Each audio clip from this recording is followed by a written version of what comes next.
ఈరోజు మన ముందు ఉన్నటువంటి అంశము ఐక్యత కొరకు పిలువబడుట, కాల్డ్ ఫర్ యూనిటీ.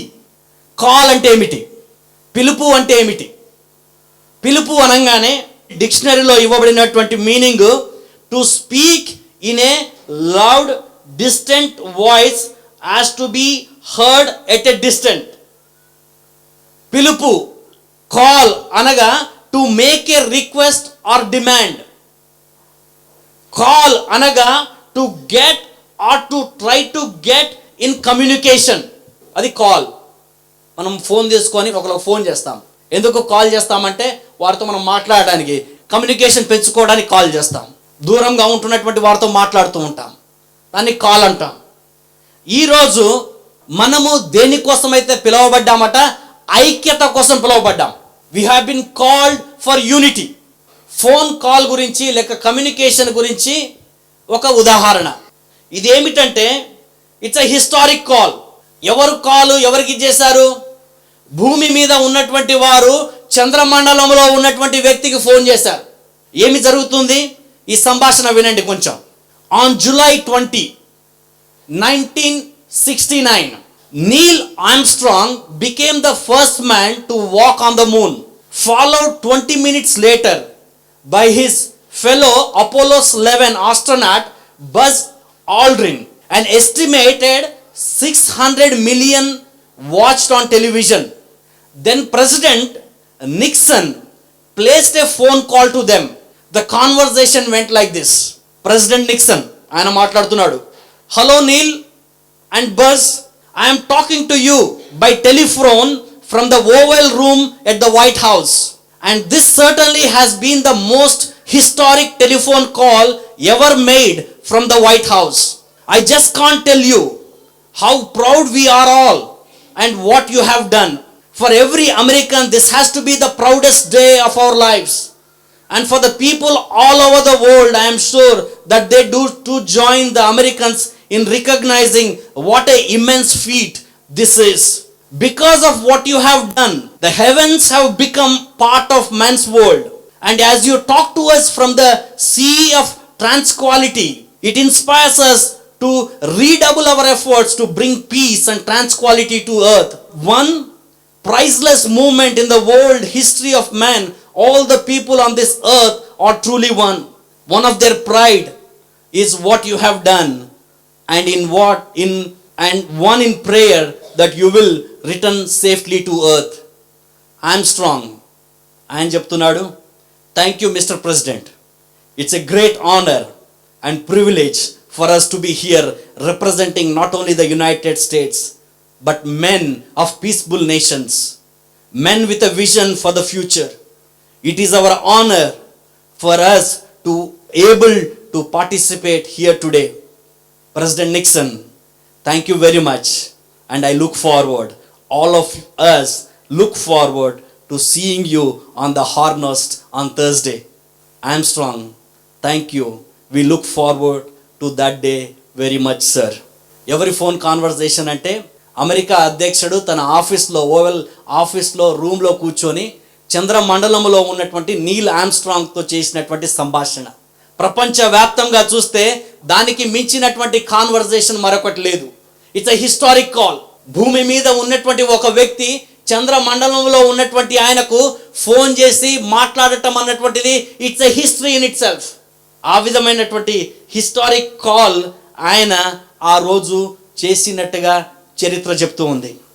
ఈరోజు సంఘమంతటికి, సంఘము ముందు నేను ఉంచుతున్నటువంటి సమాచారం ఏమిటంటే, ఈ సృష్టి అంతని సృష్టించినటువంటి సృష్టికర్త, the owner of the entire universe, he is making a call to you or you are making a call to him. American president Neil ఆర్మ్స్ట్రాంగ్తో మాట్లాడినటువంటి ఆ మాటలకు మించి మించి మించి అనేక రెట్లు మించి ఒక కాన్వర్జేషన్, ఒక కాల్, ఒక కమ్యూనికేషన్, ఒక రిక్వెస్ట్, ఒక డిమాండ్ పరమ తండ్రి అయినటువంటి దేవునికి నీకు మధ్య జరుగుతూ ఉంది. ఎప్పుడు జరుగుతుంది? ఓ ఇది రోజు జరుగుతుంది, నిత్యము జరుగుతుంది. కళ్ళు మూసుకొని చేతులు జోడించి ఆయన వైపు నువ్వు మాట్లాడటం మొదలుపెట్టినప్పుడు ఆ ప్రార్థననే అంత ధూపం వెళ్ళిపోతుంది. అది హిస్టారిక్ కాల్ అయితే, దేవునితో నువ్వు రోజు మాట్లాడే కాల్ని ఏమంటాం?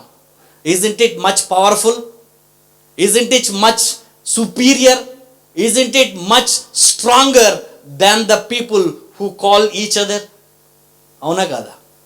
ఆ పరమ తండ్రి అయినటువంటి దేవుడు, ఆ దేవుడు ఆయన పిలుపు, ఆయన కాలు ఏమై ఉంది అంటే ఆయన ఐక్యత కోసం పిలుస్తూ ఉన్నాడు. ఐక్యత, యూనిటీ. ఎ సింపుల్ వర్డ్, సులభమైనటువంటి మాట ఐక్యత. ఐక్యత కోసం తండ్రి అయినటువంటి దేవుడు మనకు ఇస్తున్నటువంటి పిలుపు. ఎఫెసీలకు రాసిన పత్రిక 4వ అధ్యాయము మొదటి 6 వచనాలను మనం ధ్యానించినట్లయితే, ఒక విశ్వాసి తన జీవితంలో ఏ విధమైనటువంటి నడవడికతో నడవాలి, హౌ షుడ్ హీ వాక్ అన్నటువంటి సందేశము అక్కడ చెప్పబడుతున్నట్టుగా మనం చూస్తున్నాం. ఎఫెసీలకు రాసిన పత్రిక, అపోస్తలుడైనటువంటి పౌలు ఎఫెసీ సంఘానికి రాసినటువంటి పత్రిక 4వ అధ్యాయము మొదటి 6 వచనాల్లో రాయబడినటువంటి మాటలు. కాబట్టి మీరు సమాధానమును సంబంధము చేత ఆత్మ కలిగించు ఐక్యమును కాపాడుకొనుట యందు శ్రద్ధ కలిగిన వారై ప్రేమతో ఒకరినొకడు సహించుచు, మీరు పిలువబడిన పిలుపునకు తగినట్లుగా దీర్ఘశాంతముతో కూడిన సంపూర్ణ వినయముతోను సాత్వికముతోను నడుచుకొనవలెనని ప్రభువును బట్టి ఖైదీనైన నేను మిమ్ములను బతిమాలు కొనుచున్నాను. శరీరం ఒక్కటే, ఆత్మయు ఒక్కడే. ఆ ప్రకారమే మీ పిలుపు విషయమై ఒక్కటే నిరీక్షణ ఎందుటకు పిలువబడితిరి. ప్రభువు ఒక్కడే, విశ్వాసం ఒక్కటే, బాప్తిసం ఒక్కటే, అందరికీ తండ్రి అయిన దేవుడు ఒక్కడే. ఆయన అందరికీ పైగా ఉన్నవాడై అందరిలోనూ వ్యాపించి అందరిలోనూ ఉన్నాడు. అపోస్తలుడైనటువంటి పౌలు ఒక ఉత్తరం రాసినటువంటి ఉత్తరంలో ఆయన కొన్ని మాటలు చెప్తున్నాడు. హి సేయింగ్ దేర్ ఫోర్ అంటే అయితే అంటే ఏంది, దాని అర్థం ఏంటి? అయితే అంటే దాని అర్థం ఏమిటంటే, మొదటి 3 అధ్యాయాల్లో ఎఫెసీ సంఘానికి అపోస్తలుడైనటువంటి పౌలు రాసినటువంటి మాటలన్నీ చెప్పుకుంటూ, ఆ డాక్ట్రిన్స్ అన్నీ చెప్పుకుంటూ, విశ్వాస జీవితం ఏ విధంగా ఉండాలి, నడవడిక ఏ విధంగా ఉండాలి, క్రీస్తులో ఏ విధంగా జీవించాలి, అనేకమైనటువంటి అంశాలను ఆయన ఆ యొక్క ఉపదేశాలను చెప్పుతూ 4వ అధ్యాయంలో ఆయన చెప్తున్నటువంటి మాట అయితే. ఇప్పటి వరకు నేను మీకు చెప్పినటువంటి థియరిటికల్ సబ్జెక్ట్స్ అన్ని విన్నారు, బట్ అయితే దేర్ ఫోర్ ఇప్పటి నుండి నేను చెప్పబడుతున్నటువంటి మాటలు start implementing those, practice those, so that you will fulfil what you have been called. ఆ మొదటి 3 అధ్యాయాలు చదివిన తర్వాత దాని అర్థము అయితే. క్వశ్చన్ వచ్చి, ఆయన ఎవరు? అపోస్తలుడైనటువంటి పౌలు. ఎక్కడి నుండి ఉత్తరం రాస్తున్నాడు? చెరసాల్లో నుండి ఉత్తరం రాస్తున్నాడు. ఎఫెసీ సంఘానికి ఆయన రాస్తున్నటువంటి మాట ఏమని చెప్పబడుతుంది? 3వ వచనం చివరి భాగంలో, ప్రభువును బట్టి ఖైదీనైనా నేను మిమ్ములను బతిమాలు కొనుచున్నాను. నేనేదో తప్పు చేసి జైలుకు వెళ్ళలే, ఏదో పాపం చేసి జైలుకు వెళ్ళలే, ఎవరి మీదనో అన్యాయం చేసి జైలుకు వెళ్ళలే, కానీ యేసు క్రీస్తు ప్రభు వాక్యాన్ని మోసుకుంటూ ప్రభువును బట్టి ఖైదీనైనా అంటే ఇది ఎలా అర్థం చేసుకుంటాం? 2 రకాలుగా అర్థం చేసుకోవచ్చు. యేసు క్రీస్తు ప్రభు వాక్యాన్ని బట్టి ఖైదీనైనా నేను అనగా, ఈరోజు చెరసాలలో ఉన్నటువంటి నేను చెరసాల బయట ఉన్నటువంటి మిమ్ములను బతిమాలు కొనుచున్నాను.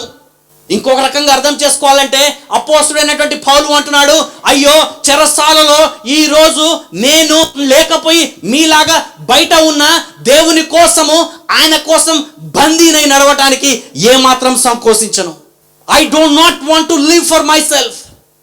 నా సొంత ప్రయోజనాల కోసం జీవించడానికి నేను ఏమాత్రం తలంచట్లేదు, కానీ యేసు క్రీస్తు ప్రభు కోసం ఖైదీనవ్వటానికి సిద్ధంగా ఉన్నా. అనగా ఈరోజు అపోస్తలుడైనటువంటి పౌలు మనందరికీ ఇస్తున్నటువంటి ఆలోచన వచ్చి, యేసు క్రీస్తు ప్రభు కోసం, యేసు క్రీస్తు ప్రభు యొక్క వాక్యము కోసం, యేసు క్రీస్తు ప్రభు యొక్క మార్గంలో నడవడానికి he's asking all of us to be the prisoners for the sake of gospel. అనగానే పోయి ఇక్కడ చెంచల్ కూడా జైల్లో ఉండిపోమని కాదు, లేకపోతే ఇంకో జైల్లోకి పోమని కాదు. తప్పు చేసి జైల్లోకి పోయిన తర్వాత నేను ఖైదీని అయిపోయినా, అది కాదు దాని అర్థం.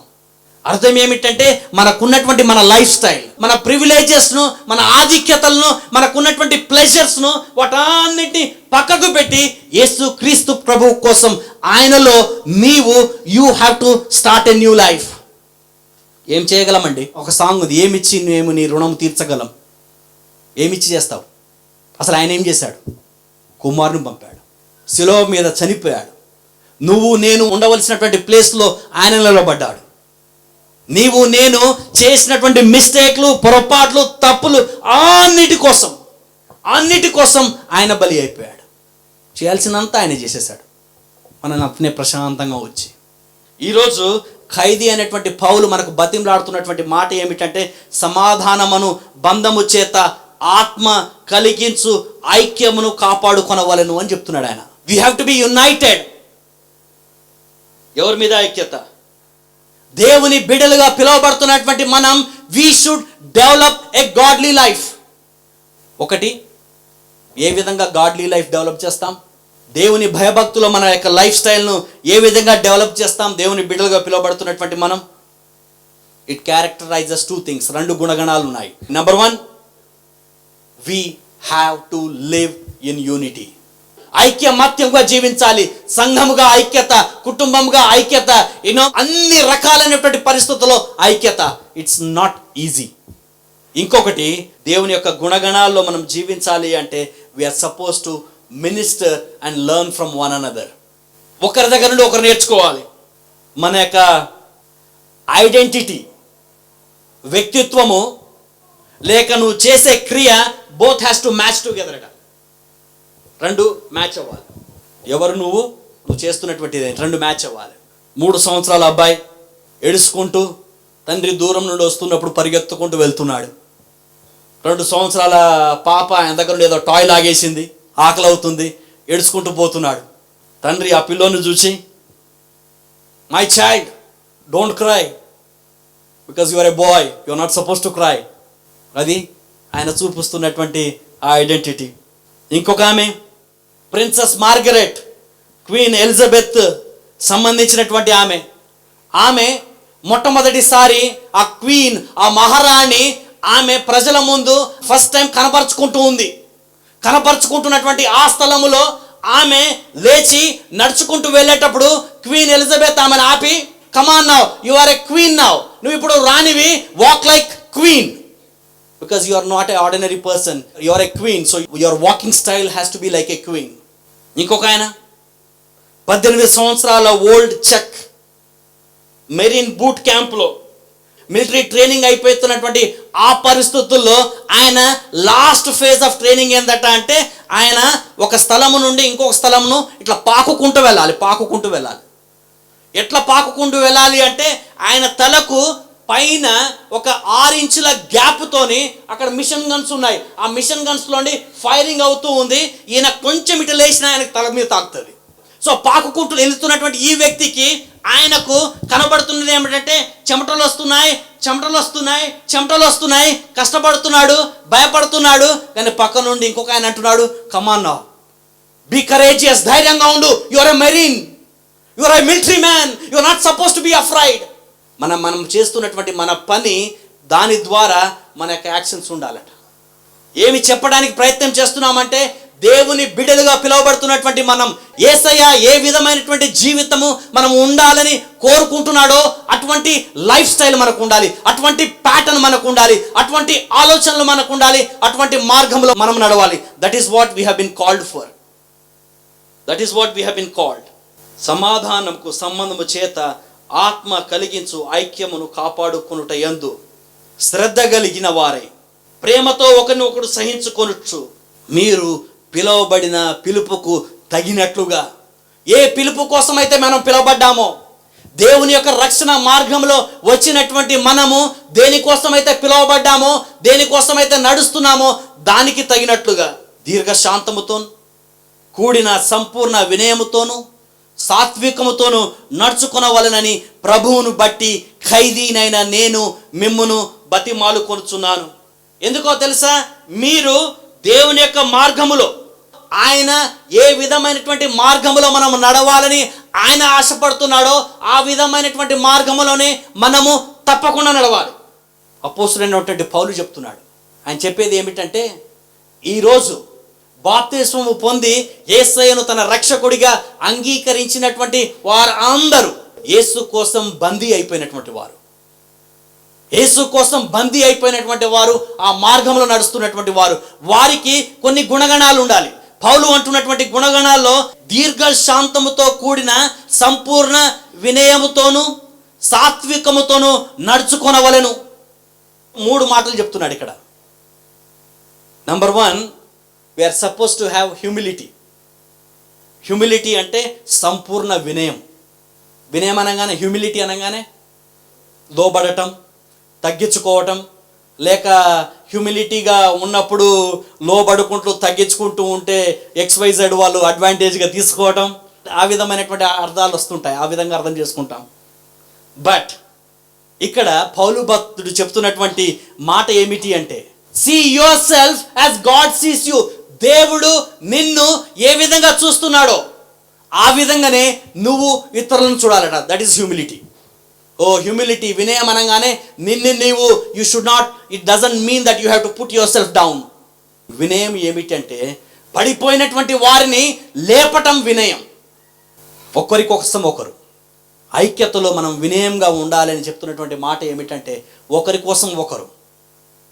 కోసం ఒకరము దేవుడు నన్ను ఏ విధంగా చూస్తూ ఉన్నాడో నేను ఇంకొకరిని ఆ విధంగానే చూస్తా. మరొకరు కింద పడిపోయినప్పుడు, కష్టపడుతున్నప్పుడు, ఇబ్బందిలో ఉన్నప్పుడు వారిని లేవనెత్తుకుంటూ లేపుకుంటూ ఉండి వినయంగా ఉండగలిగితే సంఘములో ఒకరి అవసరతలు ఒకరు తీర్చినటువంటి వారముగా మనం ఉంటామని ఈ సమయంలో నేను జ్ఞాపకం చేస్తున్నాను. వినయం ఈజ్ నాట్ అబౌట్ ఇండివిజువలిస్టిక్. వినయం అనగానే నాదేదో, నా పరిస్థితి ఏదో, నా అవసరతలు ఏదో, నా కుటుంబం ఏదో అని ఎవరికి వారు ఐసోలేటెడ్గా అందరికీ బయట నిలబడి నాకు వీరెవ్వరితో సంబంధం లేదు అని ఉండటం కాదండి వినయం. చాలామంది ఉంటారు ఈ రోజుల్లో. ఏమనంటే, మంచిగా ఉంటాను, ముద్దుగుంటాను, ఎవరి జోలికి పోను, ఎవరు నా జోలికి రావద్దు, ఎవరికి వారు ఐసోలేటెడ్గా, అన్నిటికీ దూరంగా, ఏం లేదు, ఆ ప్రపంచంతో నాకు సంబంధమే లేదు, నేను ఒక్కనే ఈ కొండ మీద ఉండేటోని, ఆ విధమైనటువంటి అప్రోచ్, పక్కన వాళ్ళతో నాకు సంబంధం లేదు, నాకు ఎవరితో అవసరం లేదు, నాకు ఎవరితో ఇది లేదు అన్నటువంటి మైండ్ సెట్ కనుక మనకు ఉన్నట్లయితే దయచేసి అది తీసేయండి. We need one another. బలవంతుడన్నా, బలహీనుడన్నా, విద్య ఉన్నవారన్నా, విద్య లేనటువంటి వారన్నా ఒకరికి ఒకరు తప్పకుండా కావాలి. మేబీ బలవంతునికి ఈ బలహీనుడు ఆయన ఏమైనా చేయగలిగితే ఆయన చేయగలుగుతాడు. అనేక సార్లు మన అవసరతలు మనం ఏ విధంగా ఆలోచన చేస్తామంటే, we always think in the monetary ways, we always think in the money context. డబ్బుతోనే అన్ని అవసరతలు ఆలోచన చేస్తాం. చాలా అవసరతలు ఉన్నాయండి డబ్బుతో పని లేకుండా. అటువంటి హ్యూమిలిటీ ఎవరు కోరుకుంటున్నాడంటే, బందీ అయినటువంటి పౌలు, చెరసాలో ఉన్నటువంటి పౌలు విశ్వాసులైనటువంటి మనందరికీ ఇస్తున్నటువంటి ఛాలెంజ్ ఏమిటంటే, మీరందరూ సంపూర్ణ వినయముతో ఉండండి అని చెప్తున్నాడు. ఆయన చెప్తున్నటువంటి రెండవ మాట ఏమిటంటే, సాత్వికముతోను. యూనిటీ అని 4 లెటర్స్ రాయంగానే ఆ మాట విని దాన్ని మనం చాలా లైట్గా తీసుకుంటాం.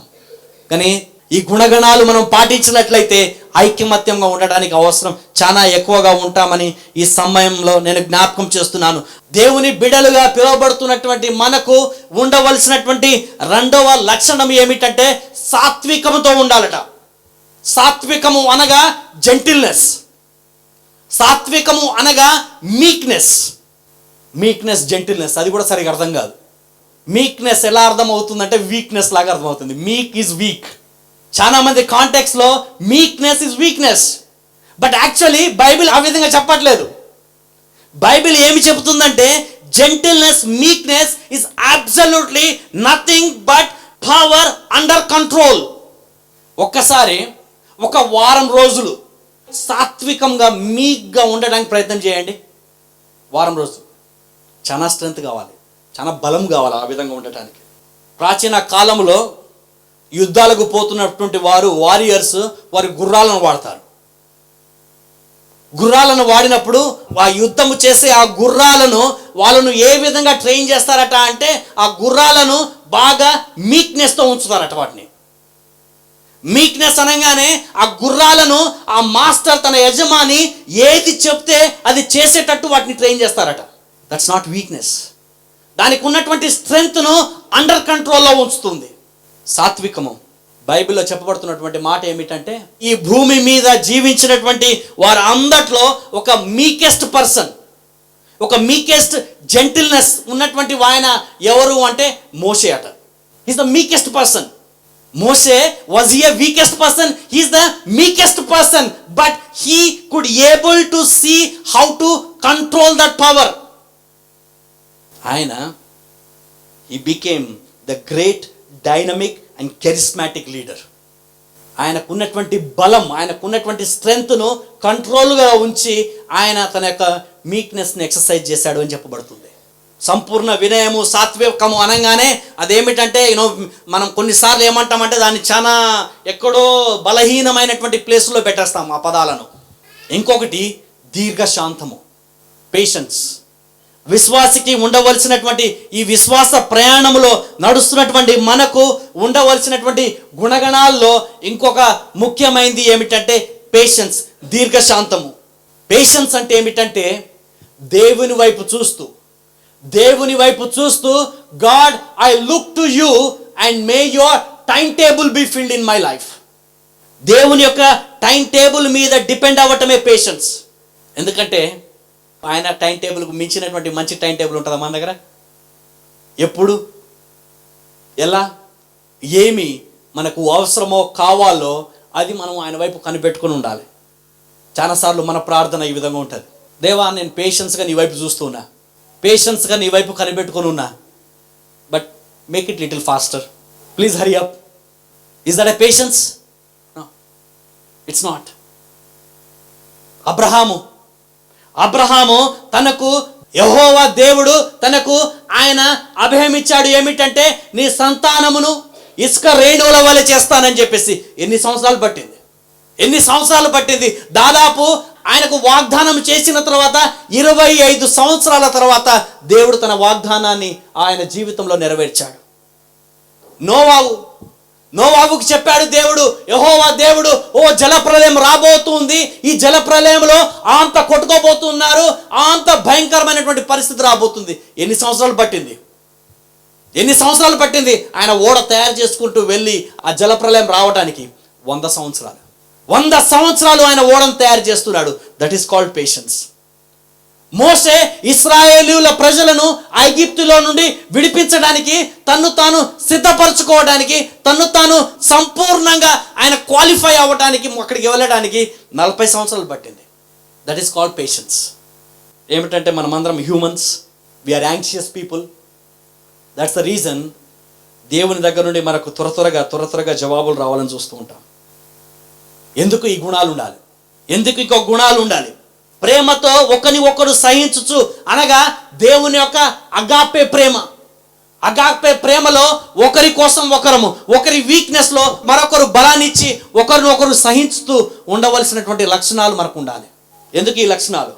ప్రేమతో ఒకరినొకరు సహించుకోవటం, దీర్ఘశాంతముతో ఉండటం, సంపూర్ణ వినయముతో ఉండటం, సాత్వికంతో ఉండటం. Why do we need to do this? ఒకే ఒక పర్పస్. ఈ గుణగణాలను మనము అవలంబించినట్లయితే, ఈ గుణగణాలను మనము ప్రాక్టీస్ చేసినట్లయితే, ఈ గుణగణాలను మనము స్వీకరించి ముందుకు వెళ్ళినట్లయితే, మీరు సమాధానమునకు బంధము చేత ఆత్మ కలిగించు ఐక్యమును కాపాడుకొందురు. ఐక్యంగా ఉండాలి అంటే మనము ఈ గుణగణాలు ఉండాలి అని ఈ సమయంలో నేను మీకు జ్ఞాపకం చేస్తున్నాను. Unity exist in Christ. క్రీస్తులో ఐక్యత ఉంది, క్రీస్తులో యూనిటీ ఉంది. ఇవి దేవుని బిడ్డలుగా పిలువబడుతున్నటువంటి మనం పోయి ఐక్యతను డిస్కవరీ చేయాల్సిన అవసరం లేదు. ఐక్యత కోసం ఎక్కడో వెతకవలసిన అవసరం లేదు. క్రీస్తులో ఐక్యతము. మనము చేయవలసినటువంటి ముఖ్యమైనటువంటి పని ఏమిటంటే, మనము క్రీస్తులో ఉన్నటువంటి ఆ ఐక్యతను మనం మెయింటైన్ చేయాలి త్రూ ద స్పిరిట్. అది మెయింటైన్ చేయాలి. బాగానే ఉన్నాం, మన అందరితో హలో చెప్తాం, మాట్లాడతాం, చర్చిలోకి వెళ్తాం, ఇరుగు పొరుగు వారితో మాట్లాడతాం, ఇరుగు పొరుగు వారితో మంచిగా ఉంటాం. మేమందరం ఐక్యతగా ఉండేదే. ఐక్యత మనము ఒకరితో ఒకరు మంచిగా ఉండేదే కాదండి, మనము దేవునితో ఐక్యంగా ఉండాలి. సంఘము యొక్క ఐక్యత ఏ విధంగా కనబడుతూ ఉంది? చర్చ అనగానే, సంఘమనంగానే మనం అందరము సంఘము, మనం అందరము ఐక్యంగా ఉండి ఒకరిగా ఉండి ముందుకు నడవగలిగితే మనము సంఘంగా ముందుకు పనిచేస్తాం. ఆ విధమైనటువంటి మార్గములో మనము వెళ్ళాలి అని ఈ సమయంలో ఈ సంఘానికి నేను పిలుపునిస్తూ ఉన్నాను. నేను సాయంత్రం ఇంకొక ఇలిస్ట్రేషన్ చదువుతున్నా. ఈ మనిషి శరీరంలో చాలా సెల్స్ ఉంటాయట. ఆ చాలా సెల్స్ మన యొక్క బాడీలో, అవన్నీ ఎవరి పని వాళ్ళు చేసుకుంటూ పోవాలి. ఎవరి పని వాళ్ళు చేసుకుంటూ పోతూ ఉన్నప్పుడు, నడుస్తూ ఉన్నప్పుడు మనం ఇక్కడ స్మూత్గా చర్చికి వచ్చి కూర్చోవటము, బయట పోవటము, ఇది చేయటం అని చేస్తుంటాం. అక్కడ హెడ్ మాత్రం హెడ్ లాగా ఉండి గైడ్ చేస్తూ ఉంటుంది. ఏ ఒక్క సెల్ అన్నా ఆ సెల్ చేయాల్సినటువంటి పని చేయలేదనుకోండి, మన అన్నం తిన్న తర్వాత ఆ డైజెషన్ చేయాల్సినటువంటి సెల్ ఆ పని చేయకుండా ఈరోజు నేను ఈ పని చేయలేను, కొంచెం రెస్ట్ తీసుకుంటాను అనుకో, ఆ రోజు మన కడుపు పాడైపోయినట్టే. ఆ విధముగా ఈ యొక్క హ్యూమన్ బాడీలో ఉన్నటువంటి సెల్స్ ఏ విధంగా దేని పని అవి చేసుకుంటూ పోతాయో, దేవుని ఆలయంలో సంఘములో ఉన్నటువంటి మనకు అప్పగించినటువంటి బాధ్యతలు, మనము చేయవలసినటువంటి పనులు మనం చేయలేకపోతున్నాము అనుకోండి, as a church it effects our body. భక్తుడు అంటున్నాడు, 7 reasons why believers should always walk in peace and unity. Number 1, ఎందుకు ఐక్యంగా మనం నడవాలి, ఐక్యమత్యంగా మనం ఉండాలి. ఎందుకు అంటే శరీరం ఒక్కటే, ఆత్మయు ఒక్కడే. ఆ ప్రకారమే మీ పిలుపు విషయమై ఒక్కటే నిరీక్షణ యున్నందున పిలువబడితిరి. ప్రభువు ఒక్కడే, విశ్వాసం ఒక్కటే, బాప్తిసం ఒక్కటే. అందరికీ తండ్రి అయిన దేవుడు ఒక్కడే. ఆయన అందరికీ పైగా ఉన్నవాడై అందరిలోనూ వ్యాపించి అందరిలోనూ ఉన్నాడు. నీవు నమ్ముతున్నటువంటి దేవుడు, విశ్వాసము అంతా ఒకటే. There could be many people, అనేక మంది అనేక స్థలాల్లో దేవుణ్ణి ఆరాధిస్తున్నటువంటి ప్రజలు ఉన్నారు, కానీ అందరూ ఆరాధించేది ఆ యెహోవా దేవుణ్ణే, ఆ సృష్టికర్తనే, ఆ యేసయ్యనే. We are all one. యోహాను సువార్త 15వ అధ్యాయం, ద్రాక్ష వల్లిని నేను, తీగలు మీరు. తీగలుగా మనము ఆ చెట్టులో మనము మంచిగా ఉండాలి అంటే, ద్రాక్ష వల్లిగా యేసు క్రీస్తు ప్రభు మన జీవితాల్లో నుండి ఫలించాలి అంటే, we have to abide in him. ఈరోజు మేము అందరికీ జ్ఞాపకం చేస్తున్నాను, యేసు క్రీస్తు ప్రభువు లేకుండా వీఆర్ జీరో. హెచ్కేలు 37వ అధ్యాయము, ఎండిపోయినటువంటి ఆ ఎముకల్లో ఇలా ప్రాణం వచ్చింది. దాని తర్వాత ఆ ప్రవక్తతో యెహోవా దేవుడు మాట్లాడుతున్నాడు, 2 కర్రలను జాయిన్ చేయి, 2 కర్రలను జాయిన్ చేయి. I want to bring people from the hopeless situation to the hopeful situations. సొలొమోను మహారాజు పరిపాలించినటువంటి ఆ రాజ్యము, ఆ పెద్ద రాజ్యము డివైడ్ అయిపోయింది. Northern kingdom, southern kingdom. కట్టబడినటువంటి ఆ మహా దేవాలయము, యెరూషలేము దేవాలయము కూల్చబడింది.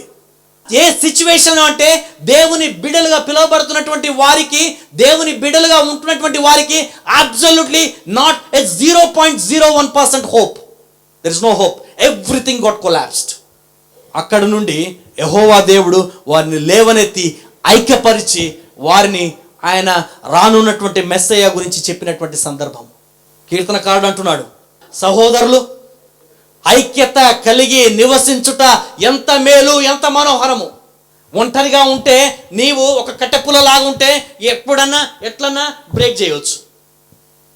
అదే ఒక 10-15 కట్టెపుల్లను తీసుకొని ఒకటేసారి బ్రేక్ చేయమంటే, లేక ఏదైనా బరువును మోయాలి అంటే, ఇవ్వబడినటువంటి బరువును మోయాలి అంటే, ఎవరైనా కూర్చుంటే ఆయన లేపడానికి బాగా కష్టపడతాం. అదే 10 మంది వచ్చి లేపాలంటే, యూనిటీ హ్యాస్ స్ట్రెంగ్త్. ఒకరి కోసం ఒకరు ప్రార్థన విజ్ఞాపనలు చేసే సంఘముగా మనం ఉండాలి. దేవుని దగ్గర సంపూర్ణ వినయముతో, దీర్ఘశాంతముతో, సాత్వికముతో మన క్యారెక్టర్ను డెవలప్ చేసుకోవాలి. ఇది ఎలా అవుతుందంటే, క్రిస్మస్ పండుగకు, ఈస్టర్ పండుగకు జరిగే ప్రోగ్రామ్స్ కాదండి. It has to be cultivated an hour day to day life. Every day we have to practice. ఆ విధమైనటువంటి మార్గంలో మనం నడవగలిగితే దేవుడు మనల్ని గొప్పగా ఆశీర్వదిస్తాడు. అట్టి ఆశీర్వాదాలు దేవుడు మీకు అనుగ్రహించును గాక. మమ్మల్ని మిక్కిలిగా ప్రేమించిన మా ప్రియ పరలోకపు రాజా, జీవాధిపతి, మీకు వందనాలు, స్తుతులు, స్తోత్రాలు చెల్లించుకుంటున్నాం. నా తండ్రి, నా దేవా, ఎండినటువంటి ఎముకల్లో యేసయ్యా మీ ఆత్మను కుమ్మరించినటువంటి దేవా, నా తండ్రి, హోప్లెస్ సిచ్యువేషన్స్ లో నుండి అనేకమైనటువంటి గొప్ప కార్యాలు చేసినటువంటి దేవా, యేసయ్యా మీరు మమ్మల్ని ప్రేమించినటువంటి విధము చూడగా నా తండ్రి మా హృదయాలకు మా ఆలోచనలకు ఏ రకముగా అర్థం కావట్లేదు నాయన, మీకు వందనాలు స్తోత్రాలు. యేసయ్యా మీ సన్నిధిలో తమ హృదయాలను మరొకసారి మీకు సమర్పించినటువంటి బిడ్డల కోసం నేను ప్రత్యేకంగా ప్రార్థన చేస్తున్నాను. ఆశీర్వదించండి నాయన, మీకు వందనాలు స్తోత్రాలు. మీ సన్నిధి చేత వారిని మీరు బలపరచవలసిందిగా ప్రార్థన చేస్తున్నాను. నా తండ్రి మీ శక్తి చేత వారిని నా తండ్రి బలపరచండి నాయన, మీకు వందనాలు స్తోత్రాలు. నూతన మార్గంలో ఎదగాలని యేసయ్య ఒక నూతన లైఫ్ స్టైల్ ను అవలంబించుకోవాలని తీర్మానం చేసినటువంటి బిడ్డల కోసం నేను ప్రార్థన చేస్తున్నాను. దీవించండి నాయన, మీకు వందనాలు స్తోత్రాలు. ప్రసవం కోసం ఎదురు చూస్తున్నటువంటి బిడ్డలు, మంచి ప్రసవం కోసం చూస్తున్నటువంటి వారి కోసం నేను ప్రార్థన చేస్తున్నాను. ఆశీర్వదించండి నాయన, మీకు వందనాలు. అనారోగ్యం చేత బాధపడుతున్నటువంటి బిడ్డలను కరుణించండి నాయన, మీకు వందనాలు స్తోత్రాలు. ఆర్థిక పరమైనటువంటి ఇబ్బందుల చేత ఉన్నటువంటి వారిని దీవించండి నాయన, ఆశీర్వదించండి నాయన. ఆర్థిక పరమైనటువంటి ఇబ్బందుల్లో నుండి వారిని మీరు విడుదల దయచేయండి నాయన, మీకు వందనాలు స్తోత్రాలు. శాంతి సమాధానం కోసం ఎదురు చూస్తున్నటువంటి వారిని నా తండ్రి మీరు దీవించండి నాయన, మీకు వందనాలు స్తోత్రాలు చెల్లిస్తున్నాం. కన్ఫ్యూజన్స్ లో ఉన్నటువంటి వారికి క్లారిటీని దయచేయండి నాయన, మీకు వందనాలు స్తోత్రాలు. నా తండ్రి నా దేవ, ఇరుగు పొరుగు వారి చేత బాధల్లో ప్రెషర్స్ లో ఉంటున్నటువంటి వారిని నా తండ్రి నా దేవ, మీ చేతుల్లో ఈ బిడ్డలను మీరు ఎత్తి పట్టుకోండి నాయన, మీకు వందనాలు స్తోత్రాలు చెల్లిస్తున్నాను. నా తండ్రి నా దేవ, ఈ సమయం మొదలుకొని నా తండ్రి మీ దగ్గర వచ్చే జ్ఞానము చేత మేము నింపబడుటకు కృపలు దయచేయండి నాయన. మా ప్రయాణాల్లో, మా ఉద్యోగాల్లో, మా అన్ని పరిస్థితుల్లో మీ కృపా దీవెనలు మాపై ఉంచి నడిపించి మహిమ పొందుమని యేసయ్య అన్ని నామములకు మించినటువంటి దేవ, మీ ఘనమైన పవిత్రమైనటువంటి నామమున ప్రార్థన చేసి వేడుకొంచున్నాము తండ్రి. ఆమేన్.